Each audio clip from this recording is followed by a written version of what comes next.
All right, welcome to Michael's Record Collection. On this episode, I'm very happy to have with me keyboardist Clive Nolan of many bands: Pendragon, Arena, Camera, Oliver Wakeman, and Nolan and Wakeman. I mean, you're in everything, Clive. Well, not quite, but I'm working on it. No, I mean it's nice to do lots of varied things, but actually, although you've said those all together in one sentence, that kind of represents a spread of time, quite a long time. I can only ever do one thing at a time. So, Pendragon and Arena are the two main operational bands. All the other things would probably be classed as sort of projects, so they come and go. Yeah. Yeah, you've got you've re-released two of your Nolan and Wakeman releases in part of a box set called Tales by Gaslight, and I want to talk to you a little bit about that in a bit. But I wanted to start out by just some basics. I always ask this: what was your first favorite song or your first favorite record? Well, I had a fairly classical upbringing, so my childhood was full of classical music um, of all sorts, and I loved opera. I loved anything that had kind of drama about it like that. So that moved me into musicals. As a child, my parents had a certain number of records, and many of those were musicals. So I'd listen to those. But if you're talking about more going into the sort of rock world, I was pretty much not sheltered from it. Nobody made enough effort to stop me seeing, but basically I sort of discovered rock probably quite late on. I changed schools and I was probably about 17 or something. And I decided, okay, it's time to kind of find out what this is all about. Because I was obviously childhood friends with Nick Barrett. So he was always talking about, I don't know, Slade and David Bowie and whatever, but it kind of was all fairly meaningless to me. So I borrowed £20 from a friend at school. And at the end of school, I went down into the town in Gloucester and I found the big record shop. In those days, they used to have them. And I just went through, and this was vinyl in those days as well. I just went through records. I had no idea what I was looking at. It could have been punk, could have been anything. So I just went through and I eventually found an album and I loved the cover. I bought the album. It was a double album, and I purely on the cover, I bought this album, and it just so happened it was Genesis Seconds Out. Nice. So I bought that album and I put it on, and I sort of sat. I think initially I was a little bit mystified by what I was listening to, and then it kind of grew on me. And I mean, it's album-wise, that was the first album, and it had a big impact. Song-wise, I always remember latching on to Afterglow actually, and thinking, oh yeah, I could see that song. And then the whole Supper's Ready thing, I really enjoyed the kind of the journey that took. So that was my sort of process of discovery, and I didn't know it was called progressive rock. I just liked what they did. So my instinct was, hey, let's form a band and do this. So that's kind of where it started. Keyboards, was that a progression of like early piano lessons, or was there something else that drew you in toward keyboards? Well, I mean, there was always a piano in the house because my parents were piano teachers.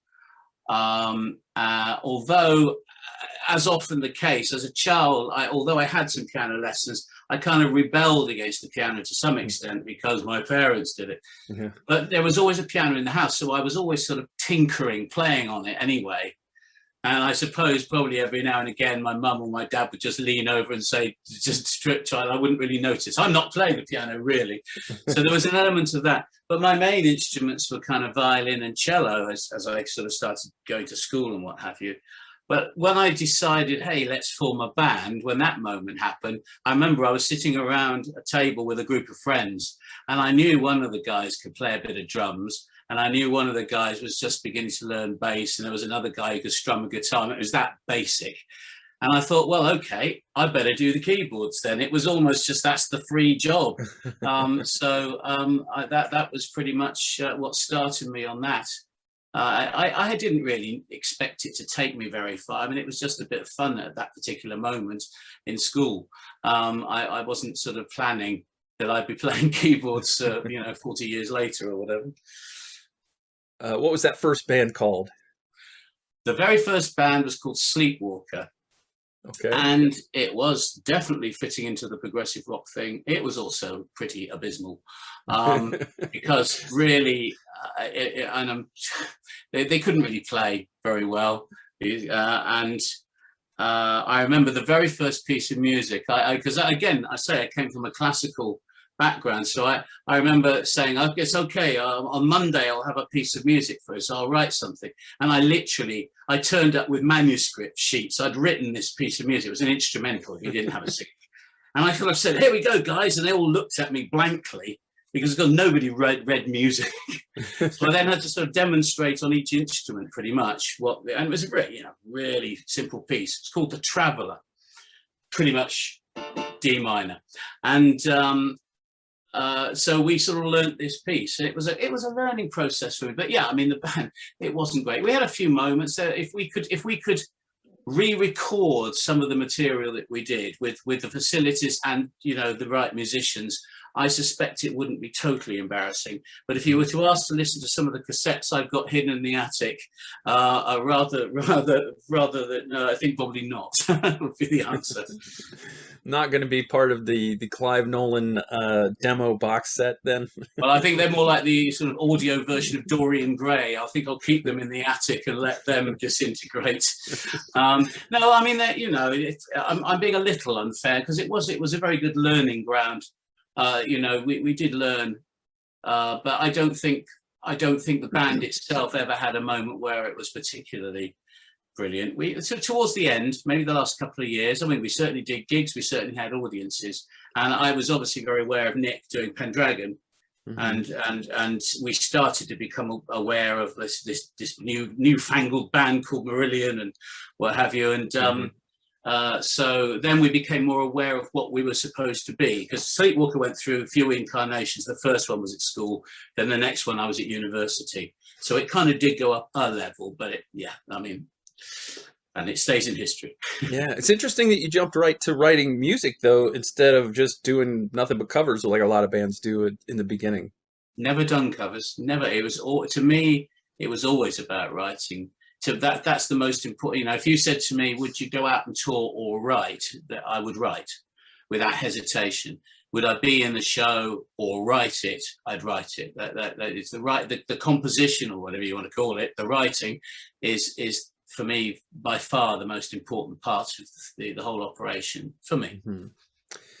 You brought up Pendragon, and it's an interesting time for Pendragon in that this year is the 30th anniversary of the World album and the 20th anniversary of the Not of This World album. And I want to start out with the World. What do you remember about the writing and recording sessions from that particular album? Well, the thing about Pendragon is it's a very different operation to most of the other bands and projects I'm involved with, because it's Nick Barrett's thing. Right. So he writes. So what do I remember about the writing of the album? Nothing whatsoever, because I didn't write it. My involvement in any Pendragon album comes at a much later stage, when Nick presents me with pretty much a fait accompli, and then asks me to maybe adjust keyboard parts, or perhaps play a lead, or something like that, which is fine. I mean, one of the great enjoyments of Pendragon is the fact that I'm a musician who's interpreting and performing someone else's music, very much as you would do if you were going to play a Beethoven symphony as a violinist or something. So that's a very different discipline to what I would expect to get from myself to play an arena, for example. So it's that's why the two for me work together nicely, because they're two very different sort of environments. So I can't honestly tell you that I remember writing anything with Pendragon. It's more to do with those later stages when Nick says, well, I've got some songs, and hey, what we need is a sort of like a bit of a widdly lead here, and could we do anything with a string quartet there, and that, and or play the piano part and make it piano-y, that sort of stuff. That's a great line. Make it piano-y. Yeah, I mean, I've seen, obviously, with some of the DVDs, I've seen some of the Pendragon behind the scenes stuff, and how involved does Nick get? And these are Nick's compositions, but does he go to the keyboard and write keyboard parts, or does he write bass parts? Is he that involved, or is he just come in with a sketch and like you mentioned, say I want something here, I'm not really sure what? No, he's pretty thorough. When he writes, he sits there with his, now particularly, he's got his computer. So he'll work out most of the keyboards, for example, because whether he can play them or not, he can construct them. And that's the important thing. He comes to me for some refinements later down the road. Like I said, maybe perhaps replay the piano parts to kind of make it sort of fit a particular way, or maybe some kind of fiddly lead or something like that. But all the basic meat of the keyboards, he's perfectly able to do. And obviously guitars, he does, vocals, he does. He'll very often maybe he'll work the backing vocals out, or he'll want certain things, but maybe he'll get other people to record them. Bass, I'll be honest, I'm not 100% sure. I believe he sort of works out the basics of the bass, but I mean, Peter and Nick have worked together even longer than I've worked with Nick. I mean, basically, they have a method, so that kind of works. Drums will be programmed, but there'll be enough freedom for the drummer to be the drummer, but there'll be enough guidance for the drummer to know what Nick wants from any particular song. So it's reasonably thorough. It's kind of the same way that I do Arena. When I put the stuff together, there's not a great deal of doubt as to what's needed at any one point in the song. But having said that, it may well be that I'll say to John, we need a lead guitar part here. There's no point me to just go for it. And sometimes, because it's melodically relevant to the whole song, I will actually sort of do it on a very bad fake sample lead. So he's got a guide as to where we want the lead to go. Just depends. Okay. The World was a bit of a transitional album for Pendragon. This is where you really, the band really stepped into the epic progressive centerpiece type song with Queen of Hearts. You guys still play at least parts of this when you play live. How fulfilling is it for you as an artist when you are up there playing a song that's 30 years old and it still gets a fresh rush of adrenaline from the crowd, that kind of reaction? Well, there's two moments with old songs that are kind of interesting. I mean, the first one is with Pendragon, we haven't had many lineup changes. And when we do have them, it's usually the drummer. That's just the thing we seem to do. That's our kind of Achilles heel. But every time a new drummer has joined, it's almost like we get a fresh surge of energy for older material. So when Joe took over from Fudge, and then again when Scott took over, we had a slightly sort of heavier approach to everything. And now Vinny. And that's been good. So you get a kind of a freshness there. And then obviously, yes, I mean, there are some songs we've got, some ancient songs, like, for example, you go all the way back to like Black Knight. This thing is, I can't even begin to think how old it is, hundreds of years old. And we, in truth, probably hate rehearsing it, if we're being honest. But sometimes you'll go to perhaps a new country, because we don't tend to play it normally on tour now. But if we go to another, like a new country for the first time, we will often play quite a few bits of very old catalogue, and we'll dig this thing out and we'll play it, and the reaction just makes you want to play it. It's very gratifying when you get that moment. We have the same thing with Arena and Solomon. Solomon is our kind of ancient song that people just won't let us stop playing. We've tried to drop it from the set a few times, and seriously, you'd be amazed at the complaints we got. So we keep playing it, and we hate rehearsing it. But suddenly when you have a new audience, or even an old audience who's just enthusiastic, suddenly they help to float this ship instead of it sinking, and then it becomes a much more joyful thing to play. So yeah. Well, as somebody who didn't see you guys until you played Rozfest, Arena that is, I also saw Pendragon at Rozfest. The inclusion of Jericho and Solomon in the set list was very much appreciated by me. How much really do you as an artist think about that the one person who hasn't seen us yet is in the audience, and if we don't play this, there's pressure on us to put certain songs in the set list? How prevalent is that in your mind? Well, I kind of know Nick thinks the same way, but certainly with Arena, my thought process is we try and represent right across our history. Now, the more albums we do, the harder that gets, obviously, because there's a limit. But we have never turned our back on any particular period of Arena's existence. We haven't sort of, we don't do that anymore. We're moving on now. We don't do that.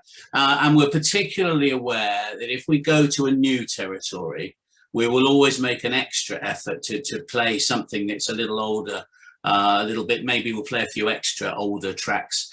Well,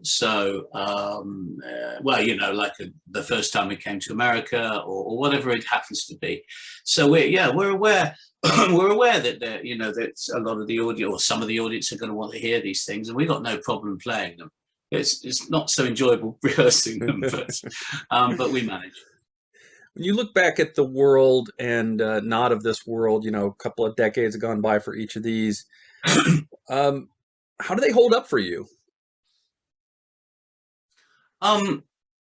Well, I think they hold up fine. I mean, the thing is, if I'm being honest, and this applies to most projects I'm involved in, really, you make the album and it's all about that album. Maybe you're going to go out and tour it or what have you. And then the album goes onto the shelf. And in truth, I haven't listened to the World album for many years. But when Nick says, oh, we're going to play, what did you say, Queen of Hearts, didn't you? I mean, then I'm going to dig out the album for the relevant tracks.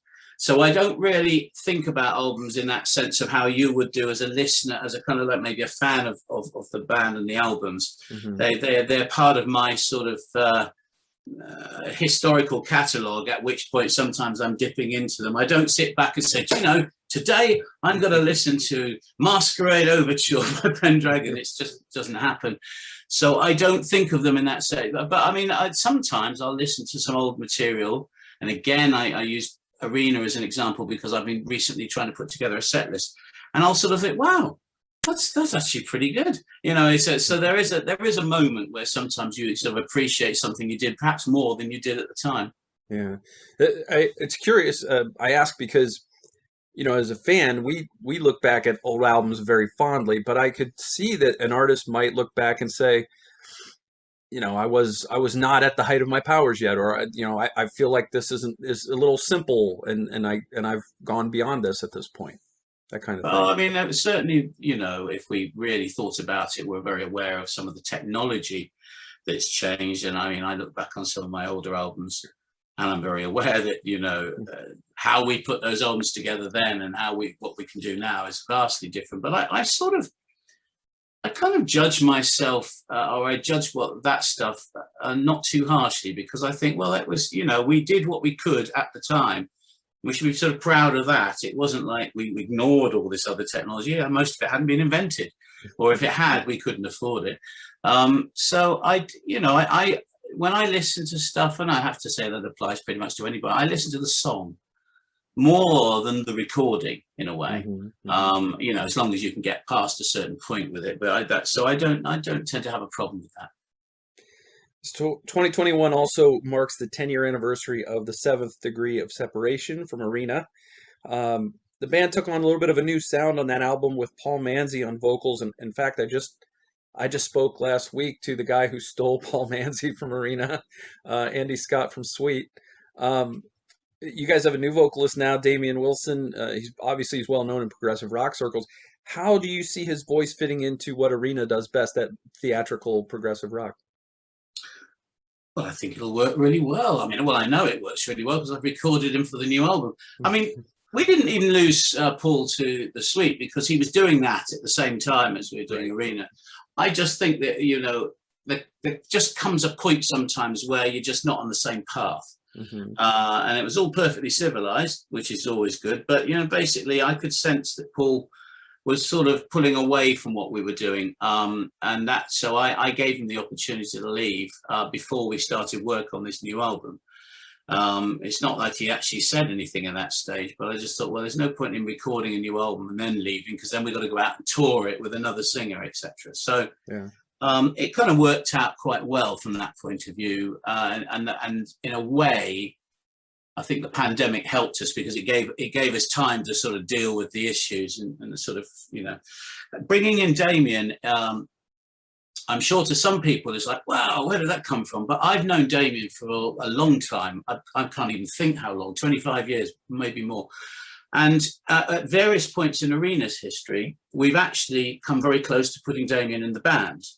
And the reason that it hasn't happened in the past is because he's either been doing something prog, hyper, like Threshold, or we've, or he's available and we've got a singer. And it just hasn't, the stars haven't aligned until this time. Which was one of the reasons I thought, well, since this does work now, it's a good reason to do it.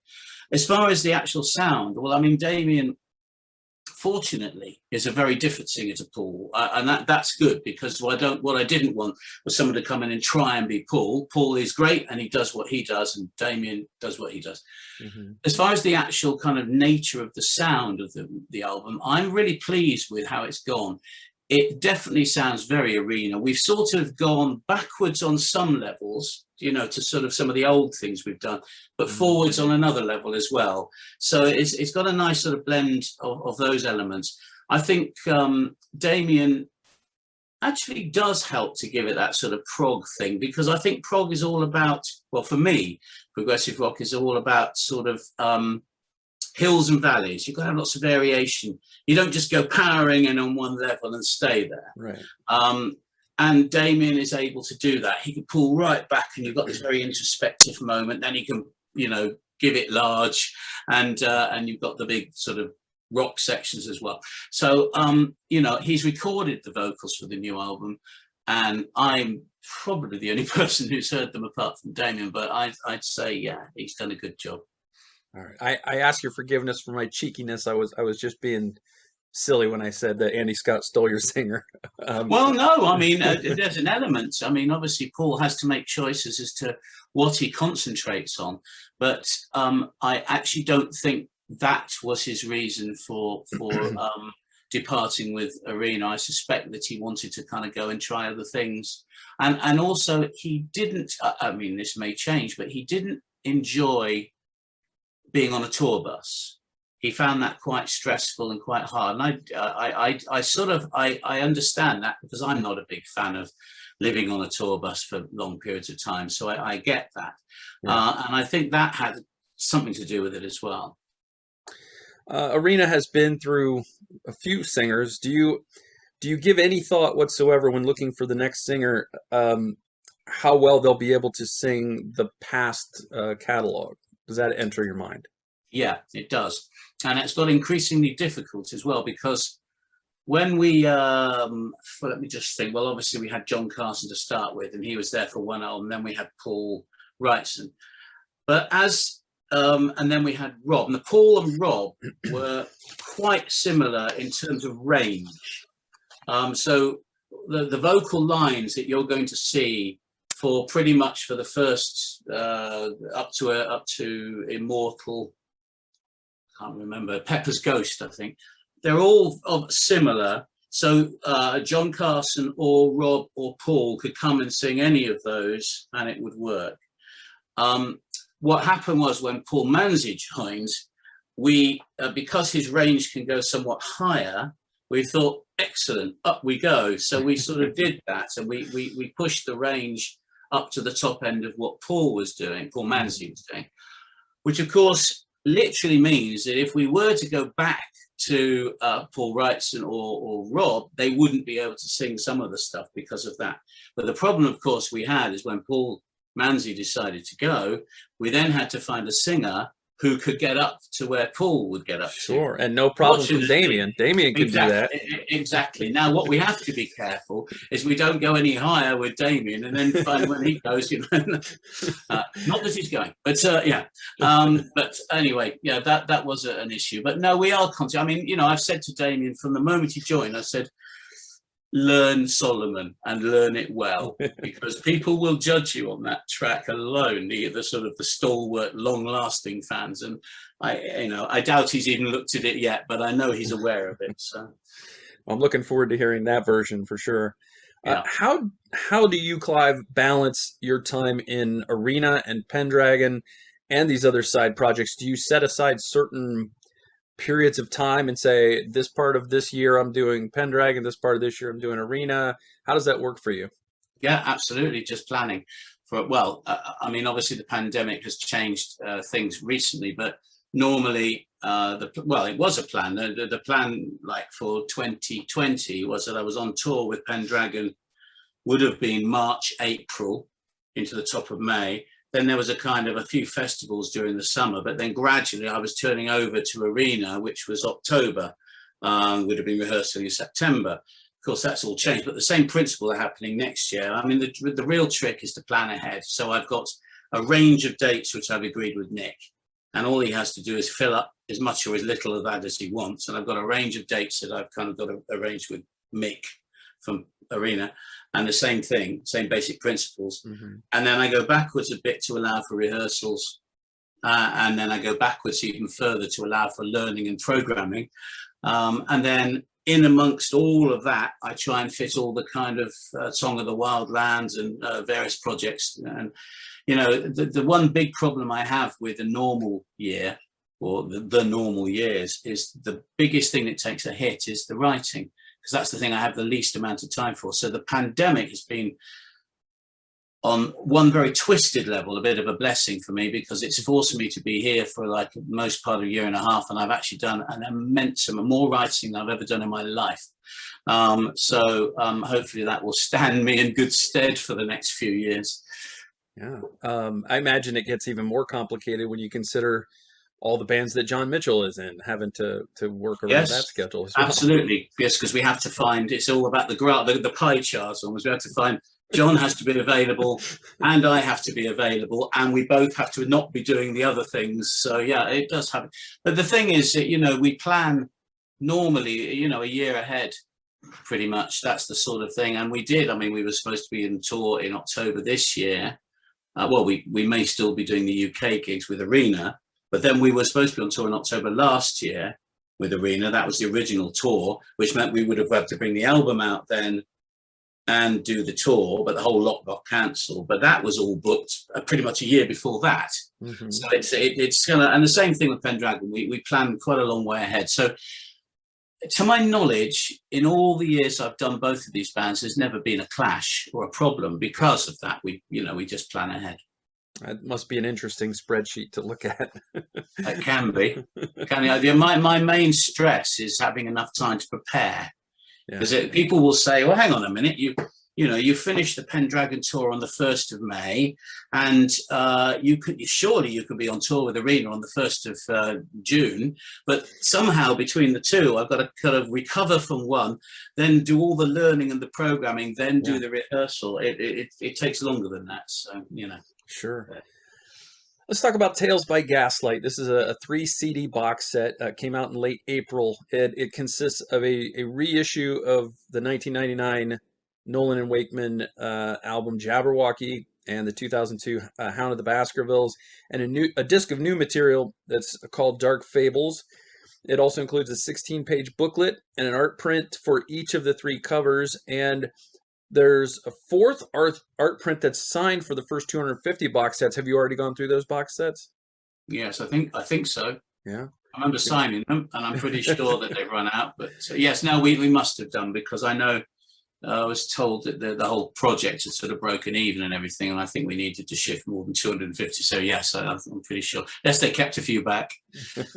So Dark Fables was supposed to become a musical interpretation of Mary Shelley's Frankenstein, or at least some of the material on Dark Fables. It was shelved due to a lack of funding by the record company. Is that accurate? Well, it was, yes, but it wasn't that the record company just said, we're not going to give you any money. It was just that we couldn't. At the time, the record company was Verglas, which was basically Arena's label. So we were sort of doing it as a side project, but we simply didn't have the facilities to have enough budget to be able to do justice to this album. So we just thought, well, it's probably easier to leave it to one side at the moment. Mm-hmm. I don't think at the time, I don't think Oliver or I expected that it wouldn't happen. I think it was just a delay, but of course it grew. What was the impetus behind this box set release? Was it just discovering old material, or was there something else involved with putting this out? Well, I think Oliver was getting help from a label to sort of re-release some of his stuff, and then we just came into the horizon as far as that was concerned. He contacted me and said, "Hey, do you fancy bringing this out?"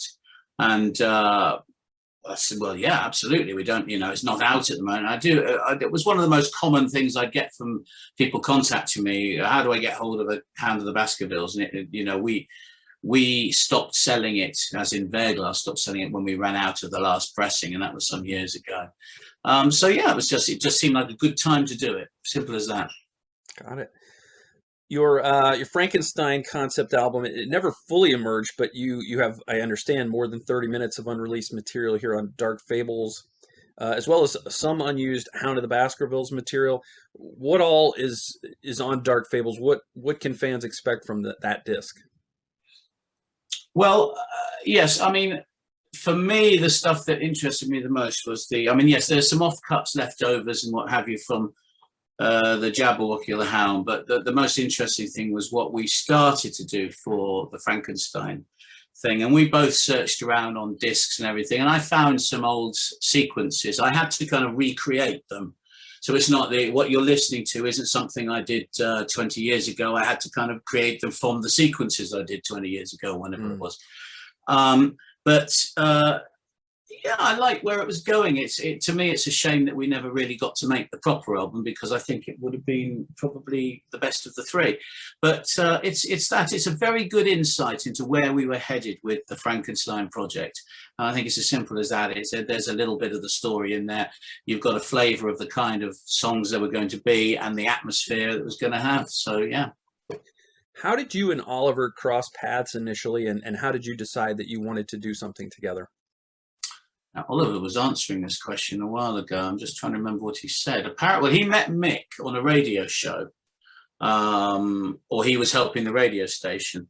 And Mick said, "Oh, you should talk to this our keyboard player, Clive, because it just might be interesting." And then I think Oliver contacted me, and then I think he came over and we sort of went down the pub and had a chat. And then by the time we sort of emerged, I think we decided maybe we should try and do something, make some music, and that's pretty much how it started.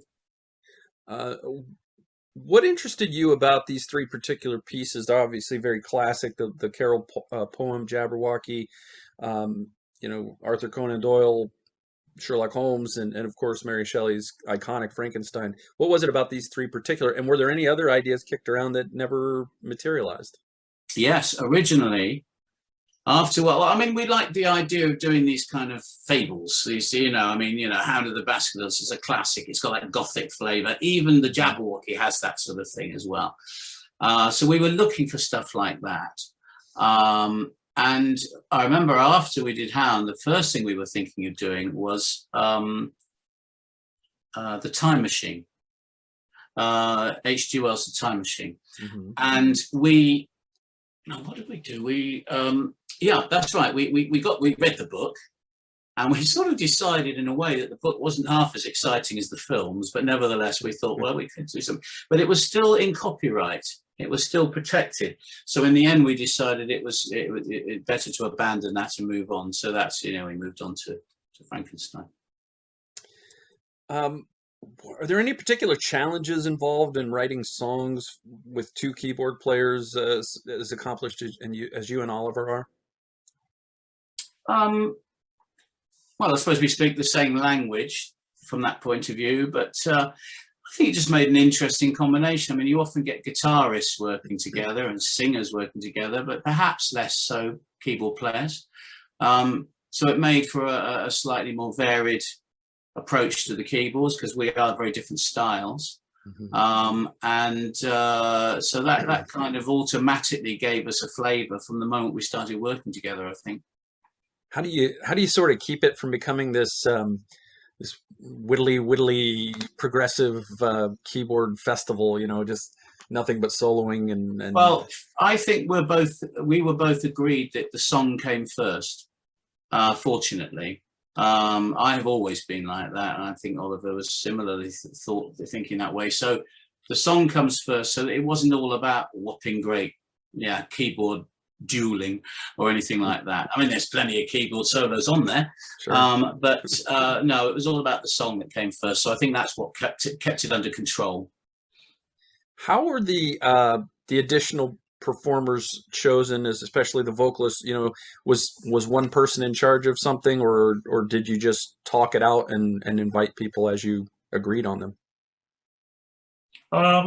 I think once we had most of the material written, we just chatted about it and said, well, I know a guy who could do this. I know a guy, and we sort of agreed in principle, and then we just invited them to take part. So I was working with Tracy, for example, a singer that I worked with anyway, so it made sense to use her. And Tracy Hitchings, that is. Tracy Hitchings, yeah. And I think Oliver had some connection with Bob Catley. I can't remember how now, but and it just worked that way. Tony Fernandez, for example, drummer, he'd worked with Rick Wakeman. So there were certain, just ways that we managed to contact and get these people involved. Was there anybody slated to do the Frankenstein thing that you had in mind that just kind of went nowhere because we would have asked? Yeah, we would have asked Bob to come back. I think beyond that, no, not that I can remember particularly, but we would have asked a lot of the same people to come back, but we would have brought some different people in. What's the best place for fans to pick up this box set where you and Oliver get a bigger cut of the money than buying it off of Amazon or one of the big sites? I don't know, actually. That's a good question. I actually don't know the answer. I mean, I think it's out on, is it Burning Shed, I think was the label. Okay. I would imagine, yes, I actually don't know the answer. I mean, a lot of products, what I'll do is I'll buy a load and I'll sell them through our shop. So I'll be able to get them slightly cheaper and my money will be made out of whatever profit I can make from that point upwards. Right. I haven't done that. I did ask her. I haven't actually sorted that out yet. The best deal would be if I get a load and sell them through my shop. That's where I would see money. For both of us, I think all the percentages are set, so it actually doesn't make much difference where. Okay. If you see what I mean. So for me to make a couple of extra quid, you need to buy it from my shop, but unfortunately, I don't have it there at the moment. We'll have to fix that. So, Clive, what's next for each of your main bands? What's next for Pendragon? What's next for Arena? You mentioned you already had Damien in to record vocals. When can we expect new work and maybe some live shows? Back in January, I put together the Arena album. That's written. It's demoed, and now we've recorded. We're actually recording it at the moment. So drums are done, keyboards are done, lead vocals are done. So it's down to the guitars and trimmings. So that's ongoing. The biggest project that I've done is this Songs of the Wildlands, which I suspect you may not necessarily be even overly aware of, which we'll have to do something about. Yeah, definitely have to be aware of that. I'm assuming that no one sent you a link to no one sent you the music. I haven't gotten a promo for that one. I'm not sure if that's going through Glass Onion or not. All right, well then we need to talk about that, and I will furnish you with what you need. Yeah, sure. Tell me about this. But okay, well, basically, I wanted to write a Viking album. Let's call it a Viking album, okay, for simplicity's sake. And I was actually mucking around with an idea that was intended to be on the next musical that I wrote. But it took a sort of Viking twist, and then that got me into the whole idea of the instruments, the sort of old instruments and whatever, and the sound. Because the wonderful thing about Viking music is we don't know what it sounds like, but we can interpret based upon some instruments and the kind of historical evidence. I went online and sort of looked it up a little bit and found bands like Wodruna and Danheim and whatever, and sort of how they dealt with it. And I thought, it'd be great. So I wanted to do my own interpretation. I knew I'd make it slightly more cinematic, which is what I did do. Then I wanted to find the right story. And I thought, well, Beowulf is the perfect story because it's an English poem. It's the oldest English written poem in existence, but it's about a Viking. So I'm not using any cultural appropriation, which is the trendy accusation nowadays. So that's what I did. I went through the whole Beowulf saga. I found myself a medieval expert who was able to translate in and out of Anglo-Saxon. So I wanted the chorus to sing in Anglo-Saxon. Mm-hmm. And the pandemic allowed me to do something which I never have done otherwise. I've got a 200 voice choir which I could never have done if we hadn't had the time. And I've done, and at that, it was very much an album of the pandemic, because I managed to get most of the recording done virtually as well. So the woman who played the nickel harp, which is one of these sort of folk instruments or whatever, had her own recording facilities, and guitarists and so on. So it was just stuff coming to me, and then I was editing and collecting it all together. And I'm very proud of this, because to me, this is probably the most unique album I've ever written. In other words, it's not like Arena, it's not like the musicals, it's not like Pendragon. It's got its own sort of flavour, very much so. Mm-hmm. And it's very epic. It's very epic. There's a lot of people involved. So it's like a little bit like if I can be a bit classical for a minute, it's like a secular oratorio. You know, orchestra, choir, solo singers, and there is a narrator as well. It's the first time I've used a narrator since Hound of the Baskervilles, in fact. So it's a big story, and there's a lot of big music in there, and this will be out on the 1st of September. And well, of course I'm going to recommend it, but I do recommend it. But I will try and make sure that you get a copy so you can know what we're talking about. Yeah. I didn't. Yeah, we need to make sure you do. Okay. Repeat the title for me again. What's the name of the project? Song of the Wildlands. Song of the Wildlands. And do you envision a live performance of this? Yes. Hopefully there'll be a launch party type thing at the end of this year in Norway, but there is a plan to perform like a bigger version, like a full version of this, mm-hmm.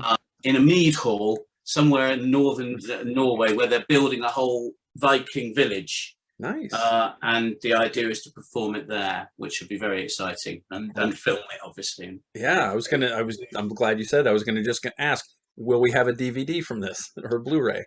I'd like to think so. I'd like to think something, we'll probably film the hell out of it. And, if we're going to do this, we'll make sure we, yeah, absolutely. Great. That's awesome. So that'll be out, the Arena we've done. I've literally this morning finished writing my new Alchemy musical, okay. Which is called The Mortal Light. That I finished, well, like I say, this morning. I've literally, night and day, I've been writing for 4 months. So it suddenly occurred to me, well, we're in the pandemic. I've done a load of other stuff, and I kept putting this off. I wasn't happy with the story, so I kind of threw the story in the bin and rewrote it. And then when I could, I write best when I can visualize. When I can see something, I can write music.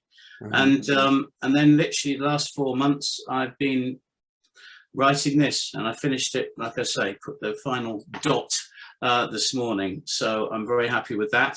I will spend a week or so listening to it, checking, maybe change a couple of things, and then see what I can do to find money to be able to record it. So if all goes well, this will be out, I don't know, really, middle of next year as a CD, and we'll be looking to perform it live, probably in the UK, sometime at the beginning of the year after, if we can manage it. We might do another, like one of these big things where we have a weekend in the Playhouse in Cheltenham, and we'll literally do Alchemy, King's Ransom, and The Mortal Light, all 3 of them in 2 days. Crazy, and I wish we hadn't said that, but I think that is the sort of plan anyway. It's a challenge. But I don't think you're the kind of person that backs down from that. No. And then we got the Medici project, of course, Rise of the Medici, which is another project which I'm involved with, a guy called Eric Bouillet, and Laura Piazza is a singer. And I basically got contacted by Eric quite early in the pandemic, because I don't normally get involved in other people's projects like this, mm-hmm. But he made several magic offers. First of all, well, you've got time, and second of all, here's some money. I go, okay, I'm doing that.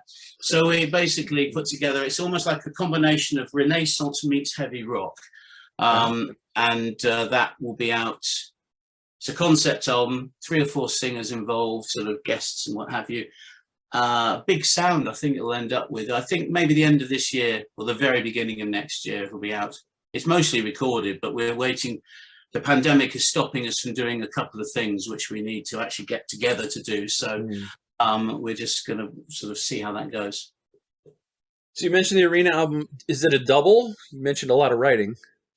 No, it's not a double. It's funny, actually. I did say to Mick, perhaps we should make this one a double, since we've got the time. But I got voted down on that one, so don't blame me. No, it's a single album, although it's a fairly long single album, and there will probably be a one of these special packages, so there'll be a second disc.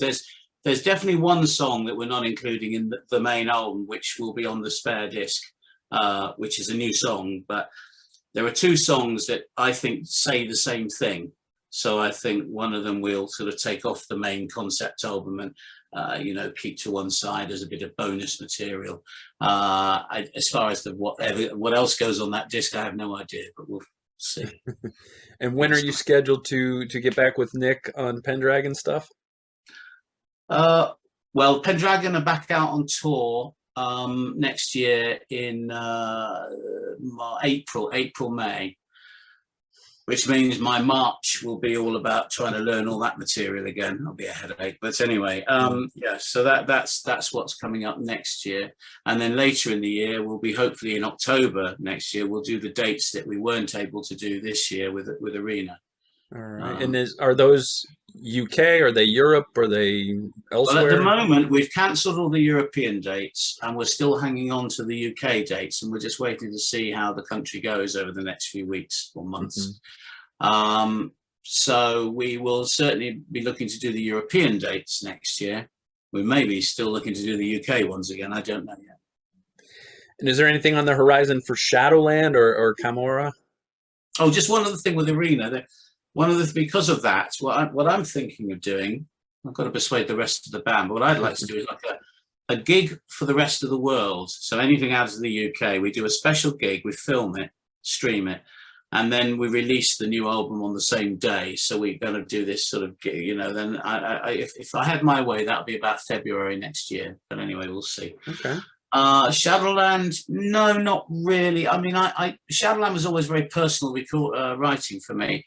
And in many ways, some of that energy, like Strangers on the Train and Shadowland, has just been rechanneled. Some of it went into Arena, and I think the rest of it's gone into the musicals and things. So it's sort of, it's not like I sit there and write a song that should be a Shadowland song. Every now and again, something does crop up like that, but not recently. So there's no plans at the moment. Okay. Any chance there will be another incarnation of Neo at any point? Don't know. I guess there's no reason for there not to be, but the difficulty with Neo is it takes quite a lot of organization, and I'm not entirely sure any one person in that setup wants to be the person to do all that organization. If there was, then I suspect that most people who were involved would probably be happy to be involved again. It's just a question of whether someone would actually organize it or not. Yeah. Before I let you go, Clive, a couple more questions just about music. And one of them is, I know you've been doing a lot of writing. I don't know how much actual listening you do. What was the last record you listened to? I've listened to quite a few Wardruna albums. That's been my main listening for the last year. Wardruna and Danheim, so this whole Viking music thing. And I didn't just do it for research. Well, I probably did do it for research to start with, and then I actually discovered that I actually enjoy it because it's so different. It's not like the normal stuff. What I don't tend to listen to is progressive rock because I'm doing it all the time or a lot of the time. So I got to be honest, I don't tend to listen to it a great deal. And if I was having a sort of good old, I don't know, cooking session or something, you're more likely to hear the strains of Frank Sinatra than you would be of Genesis in a situation like that, because I like stuff like that, really. But I don't listen a lot because I've been like for the last 4 months. I've even got some albums that people have sent me, friends that have sent me albums. We've just brought this out, and I haven't listened to them because I don't like listening to other stuff while I'm working on it, because I don't want things to creep in, Yeah. Right. So for 4 months I haven't listened to any other albums or anything because every day I've been writing. Now I've finished, I might treat myself and listen to something. There you go. Yeah. What format are you? Are you a vinyl guy? You still into CDs? What do you listen on? Well, to be perfectly honest, I'm a musician, which makes me the worst kind of creature when it comes to stuff like that. I basically just got a shed load of MP3s in iTunes. I mean, I'm not a vinyl person. And I do have a lot of CDs, but over the last few years, I haven't even bothered to get those unless people give them to me. I usually just, if there is an album I want, then I'll get it just down through iTunes, which is not the way I'd recommend it for anyone buying our stuff, incidentally. Do what I say, not as I do. That would be the thing. Do you, as an artist and as a very prolific artist who does a lot of different projects, do you curate your own catalog? Do you collect one of everything that you put out? Do you even care about that kind of stuff? I generally do try and make sure that I've got a copy of everything I've done, but I know for a fact that there's quite a few bits and pieces over the years that I don't have. They've got lost along the way, or someone's borrowed one, or I felt the need to send. Sometimes when I'm sending out merchandise and I run out, I'll send my own copy, and then I never get around to getting another one. I think I have a pretty good collection, but not a perfect collection. Do I care about it? Yeah, I mean, I care about it from the point of view that it's nice to feel that I've done what I've done, but it's not like I'm not like some kind of miser who goes in and throws the gold in the air and sort of there are some shelves over there, and I know that they're there, but I'm not overly aware of them particularly. Yeah. Okay. It's good to know that they exist, but right. I kind of got most of that in my head. Although I do. People often say, "Hey, well, what about the da da da?" And I'm thinking, I have no idea what you're talking about. And it's sometimes there are a few projects and things I've done which I've completely forgotten about. I have to be reminded. Do you have a favorite Nolan and Wakeman song from your workings with Oliver? God, yes, I do. I would imagine Shadows of Fate is one of my favorites. Because when I do house gigs, which I do sometimes for fundraising purposes and whatever, that's a good one to do for just piano and voice. It's got a good sort of rhythm, and it's sort of quite a sort of pokey number to play. I get a lot of enjoyment out of that one. Yeah. I think I heard the live Neo version of that before I actually heard the Wakeman, the Nolan and Wakeman version. Oh yeah. So, yes, that's true. We did it. Yeah. What about the new material in this the box set on Dark Fables? Is there any particular track that you are that you favor above the others? I can't remember it well enough. I've sort of moved on since, so I can't. I've got to be honest. I'd have to listen to it myself. I didn't really have time to get particularly connected with any of it because we put it together when I was in the middle of writing something else.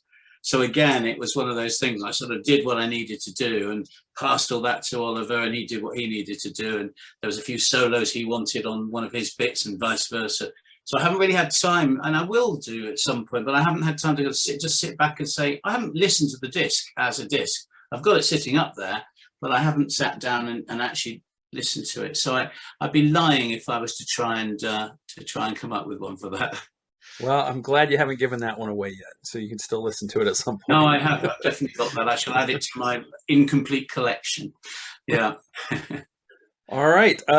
Clive, thank you so much for your time. You've been very generous with it. I appreciate that. Basically anything you come out with is going to end up on these shelves, either the ones behind me or the ones on the other side that you can't see. I'm Pendragon fan, Arena fan, Nolan Wakeman. I mean, basically everything, and I'm looking forward to this Viking thing that I didn't know about, and I'm glad you told me about it. And I will bug the PR staff about it, and tell them that they didn't send that one to me. But